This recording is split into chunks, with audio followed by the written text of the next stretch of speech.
Como é que é a vida de um liberal como você hoje? Não é fácil. Não é fácil. Porque você bom, todo mundo conhece sua história, muita gente conhece sua história.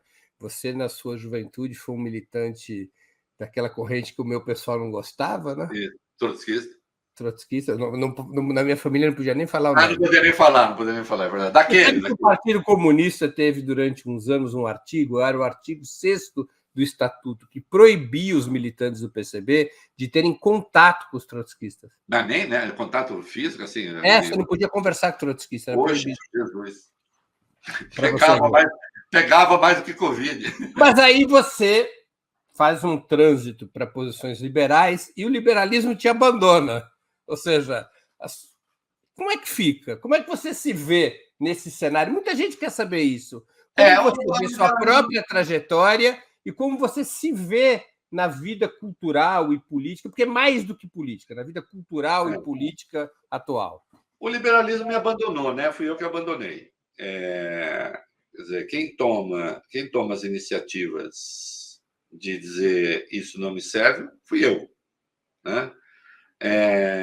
E a minha divergência, estamos nos 10 anos do 2013. Aliás, hoje foi a primeira manifestação. Dia 6, Um dia exatamente. assim.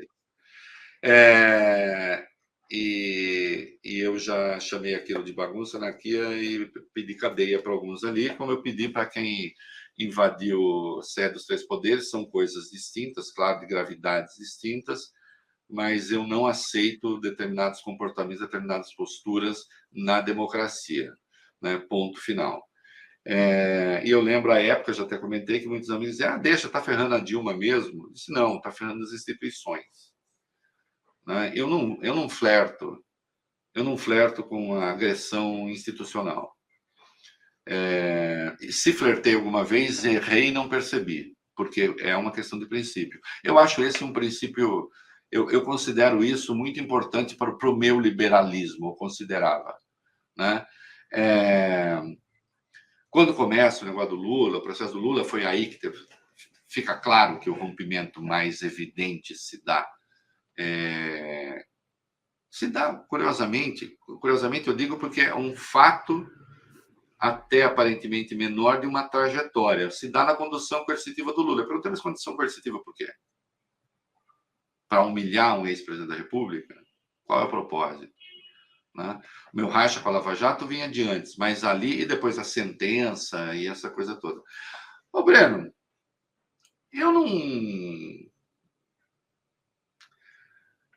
Veja só, eu converso ainda com amigos conservadores, liberais, que eu tive, converso com todos, não.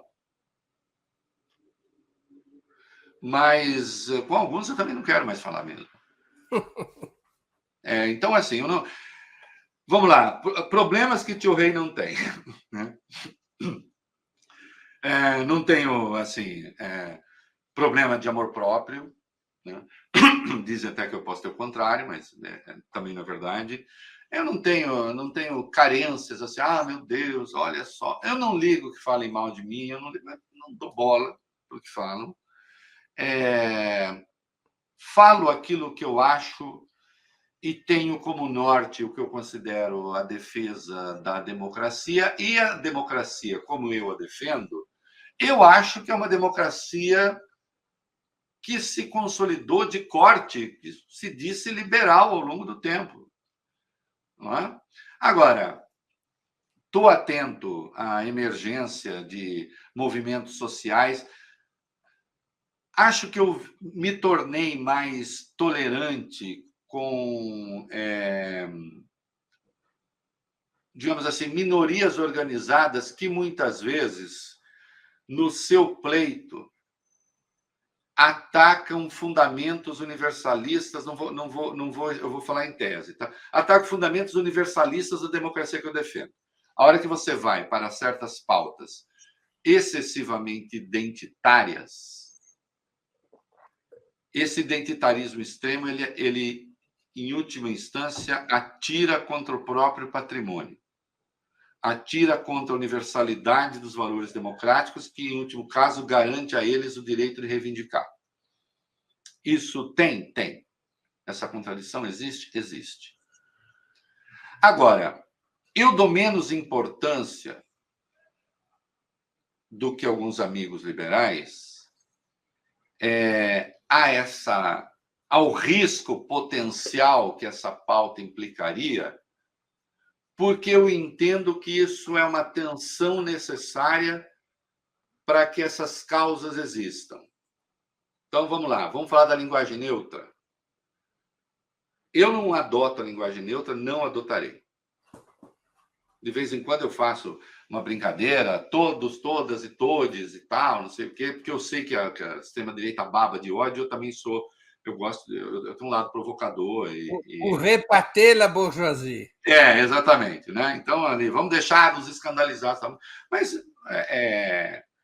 a militância trans, por exemplo, sabe que eu não uso linguagem neutra e que, essencialmente, considero isso impróprio. Impróprio porque tem propriedades, inclusive, que são de natureza gramatical, especialmente no português, né? Em que o adjetivo flexiona. No inglês, não, enfim. Há gente que acha isso assim muito importante e que escreve artigo e que diz, olha que absurdo. Como eu vou dizer? Eles não são meus adversários. Uhum. Eles não são meus adversários. Eu compreendo que é preciso que eles tenham alguns códigos, inclusive, para se colocar no debate, né? Mas eu até entrevistei recentemente a Erika Hilton para o meu podcast. Ela disse: a minha avó não entende esse negócio, né, dessa linguagem. Então é preciso que se saiba com quem se está falando. Mas eu entendo, não são meus adversários. Acho que estão buscando o seu lugar na democracia.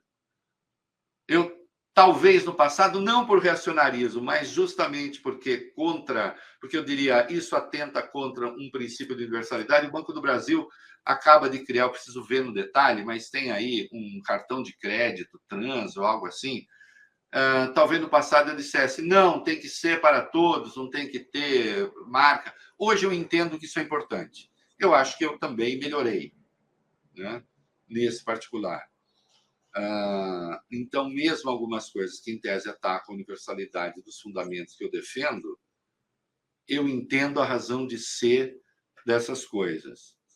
Isso me faz, hoje, de esquerda, dizem esses liberais que sim, mas eu também não estou muito preocupado, não.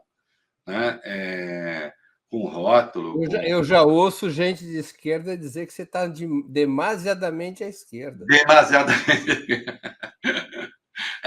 Eu já ouvi isso também. E há até aqueles que acham que me tratam como usurpador, né? Quem ele pensa que é para querer ficar na janelinha? Diz, mas na janelinha do quê?